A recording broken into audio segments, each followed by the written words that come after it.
So ఈ drivers association అందరూ నాకు తెలియదు. ఇందాక మాట్లాడుతుంటే అన్న చెప్పండి అసోసియేషన్ ప్రెసిడెంట్ అన్నాడు. అసోసియేషన్ ప్రెసిడెంట్ కమ్ స్కూల్ యాజమాన్యం, వీళ్ళతో పాటు అనిల్ కుమార్ అన్న, తర్వాత గౌరవ ఆర్టీఓ సారు ఈ కార్యక్రమం పెట్టారని చెప్పేసి అంటే మంచిదిలే సార్, వస్తా అని చెప్పాను నేను.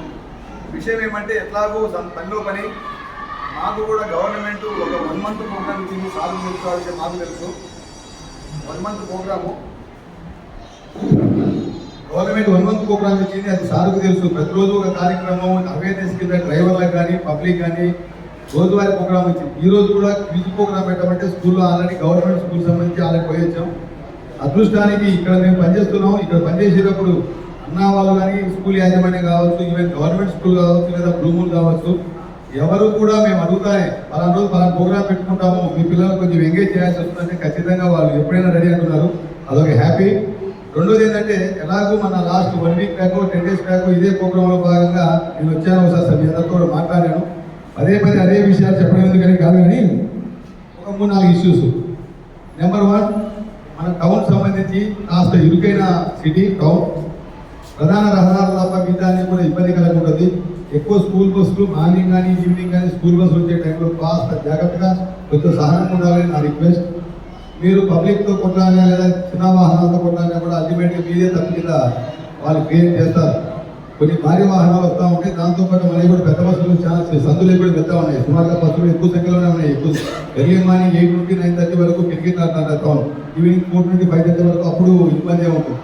దయచేసి మళ్ళీ రిక్వెస్ట్ ఏంటంటే మీ రోజువారీ మీ యొక్క ఏదైతే డ్రైవింగ్ స్కిల్స్ కూడా పెంచుకోవాల్సిన అవసరం ఉంది. తర్వాత పబ్లిక్తో గొడవపడాల్సిన అవసరం లేదు. కొంచెం ఓపికగా చిన్న వెహికల్స్తో పోతే ముందే మేలనేది నా వ్యక్తిగత అభిప్రాయం. తర్వాత డ్రైవింగ్ స్కిల్స్ అప్డేట్ కావాలా వద్దా, ఇది మా డిఎస్పీ గారు గతంలో 20 years బ్యాక్ ఉద్యోగులు కొత్తగా వచ్చినప్పుడు డ్రైవర్ నేర్చుకున్నాడు కదా, వానికి ఏం స్కిల్స్ ఉంటాయి అదే స్కిల్ కదా, వానికి కొత్తగా నేర్చేది అని చెప్పేసి అన్నాడు. ఇప్పుడు అప్పుడు ఆయన చెప్పిన మాట కరెక్ట్ ఏమో, కానీ ఇప్పుడు కంప్యూటరైజ్ వెహికల్స్ వచ్చిన తర్వాత అవగాహన లేకపోతే బండి మీద ఉపయోగమే లేదు. సో ఏదైతే సిగ్నల్స్ పడతా ఉంటాయో అది ನೀವು అబ్జర్వేషన్ లేకపోతే బండి నిలబడిపోతుంది, కదలే కదలు. కొన్ని సందర్భాల్లో లారీలు ఏమైతే కంప్యూటరైజ్ అయితే కరెక్ట్ అనేది అవగాహన లేదు, కానీ ఆ లారీలు నిలబడిపోయిందంటే at least 16 wheelers 14 wheelers vehicles road మీద 1 inch కూడా దాన్ని కదిలించలేము. ఎందుకంటే టెక్నికల్గా వాడి కంపెనీ వాడే రావాలా, ఒక రోజంతా కూర్చోవాలా, ట్రాఫిక్ జామ్ అయిపోతుంది. గతంలో అయితే ఈవెన్ 1 inch కూడా కదలదు బండి, అది మీకు ఐడియా ఉంటుంది బహుశా. ఇప్పుడు టెక్నికల్ వెహికల్స్ పెరిగిపోయిందా, ఆ పెద్ద వెహికల్స్ ఆ ప్రాబ్లం ఉంది.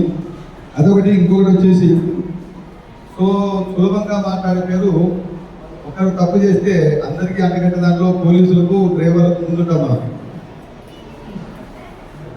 పబ్లిక్ విమర్శల్లో మనం ఫస్ట్ ఎందుకు, ఒక కానిస్టేబుల్ తప్పు చేసాడంటే వాళ్ళంతా దొంగలే, అనామకులు అంతే, వీళ్ళింతే. ఒక డ్రైవర్ తప్పు చేసాడంటే డ్రైవర్లు ఉన్నావు పదాలు అమనాకులని మొత్తం కలిపేస్తారు. దాంట్లో నువ్వు మంచి సైడ్ ఆ పక్కకు పోతుంది. సులభంగా దొరికిపోయే వాళ్ళలో డ్రైవర్లు పోలీసులు మనం ఉంటాం. కాబట్టి దయచేసి మన దగ్గర తప్పులు జరగలేదు. సో నేను గతంలో పనిచేసినప్పుడు ఒక స్కూల్ బస్సులకు సంబంధించి మీకు మన కూడా చెప్పాను, ఈ చిన్నపిల్లల విషయాల్లో తొందరగా ఇబ్బంది పడతాం. ఎందుకంటే వాళ్ళు మీతో తల్లిదండ్రుల తర్వాత టీచర్ల తర్వాత ఎక్కువగా మీతో రైజర్ ఉంటుంది. వాళ్ళు మిమ్మల్ని చూస్తాను ఎంత ఆనందంగా కంతులేస్తారంటే, ఆ పరిస్థితిలో నేను గతంలో కోయిలకూరులో పనిచేసినప్పుడు 3 పొరపాట్లు జరిగాయి. 6, 7, 8 తరగతి పిల్లలకు సంబంధించి ఈ డ్రైవర్స్ క్లీనర్స్ కొంచెం చదువుగా మాట్లాడి కొన్ని పొరపాట్లు జరిగాయి. అలాంటి పొరపాట్లకు ఎక్కడైనా అవకాశం రావద్దు. పిల్లల్ని ఇంటికాడ వదిలిపెట్టడానికి జాగ్రత్తగా వదిలిపెట్టండి, అప్పగించండి. ఒక అమ్మాయి మిస్ అయినా ఒక అబ్బాయి మిస్ అయినా టెన్షన్ తల్లిదండ్రులకు పోలీసులకు చాలా ఇబ్బందికరంగా ఉంటుంది. కాబట్టి ఎక్కడ పొరపాటు జరగకూడదని నా రిక్వెస్ట్. దానివల్ల మీరు చేసే చిన్న పొరపాటు మీ డ్రైవర్లతో పాటు స్కూల్ యాజమాన్యాన్ని కూడా చెడకరుస్తుంది, రాష్ట్రం చాలా ఇబ్బందికర పరిస్థితుంది. కాబట్టి అటువంటి పొరపాటు జరగకుండా తర్వాత అసోసియేషన్ సంబంధించి ఏదైనా సమాజవాదం కోసం అన్న చూసుకుంటున్నాను అనుకుంటున్నాను. ఏదైనా మా వరకు ఏదైనా సమస్యలు ఉంటే కూడా మేము తీర్చగా తీర్చే ప్రయత్నం చేస్తాం. తర్వాత మేబీ మళ్ళీ రిక్వెస్ట్, ఏదైనా అవకాశం ఉంటే ఇన్సూరెన్స్ చేయించండి. ఇన్సూరెన్స్ ఖచ్చితంగా చేసుకోండి. బండి మీద ఎక్కినోడు ఖచ్చితంగా నా రిక్వెస్ట్. ఎందుకు ఆ మాట అంటున్నానంటే, ఒక 40 లక్షలకో 30 లక్షలకో వన్ టైం మీద సంవత్సరానికి 5,000 10,000 కడితే చేసే కంపెనీలు ఉన్నాయి.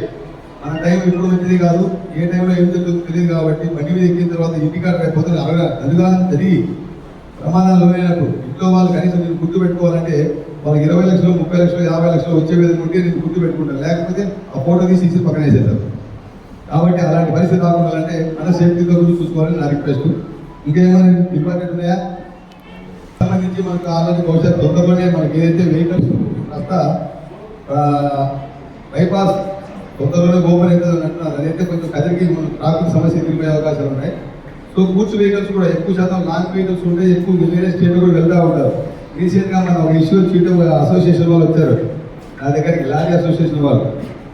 ఐ థింక్ ఏదో ట్రాన్స్పోర్ట్ ప్రాబ్లమో ఏదో బిల్డింగ్ ప్రాబ్లమ్ వచ్చింది, వేరు వేరు ప్లేస్కి వచ్చి దాన్ని లోడింగ్ ప్రాబ్లం వల్ల అమౌంట్ తక్కువ అయిపోయింది. ఆ రోజు మాట్లాడిన అందరూ చెప్తే ఎప్పుడు రాలేదు. తర్వాత ఒక దొంగతనం కూడా జరిగింది మన దగ్గర. వెహికల్స్కి సంబంధించి మీరు నిర్లక్ష్యంగా రోడ్డు మీద వదిలిపెట్టి సైడ్ తీసి దానికి పెట్టేసి వెళ్ళిపోతే ఆ రోజు నైట్ ఒక 3 hours చాలా తిప్పలు పడినాం. ఆయన వెహికల్ మొత్తం గుండెపరంగా బయట ఉంటే ఆయన వెహికల్ వేసుకుని వెళ్ళిపోయినాం. సో అదృష్టానికి నైట్ 9 గంటలకు జరిగింది. ఎవరైతే డ్రైవర్ దగ్గర వెంటనే 9 మా దగ్గరకు వచ్చాడు. సార్ ఫలానా నెక్స్ట్ చెక్ చేస్తే అంతర్జాలం చేస్తే నల్ల చెరువు సీక్వెల్ వెతుకుంటూ పోయినాం. వాడిని టేక్ ఓవర్ తీసుకొచ్చేదానికోసం తిప్పలు పడితే వెహికల్ కావాలి.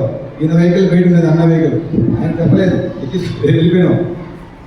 తిప్పలు పడి అన్ని పోలీస్ స్టేషన్లు అటెండ్ చేస్తే లాస్ట్ ఎన్పీ గుడి దగ్గర మన పోలీసులు దాన్ని హోల్డ్ చేశారు. దాదాపు 16-17 లక్షల లారీ పోయిన తర్వాత తిరిగి రాదు.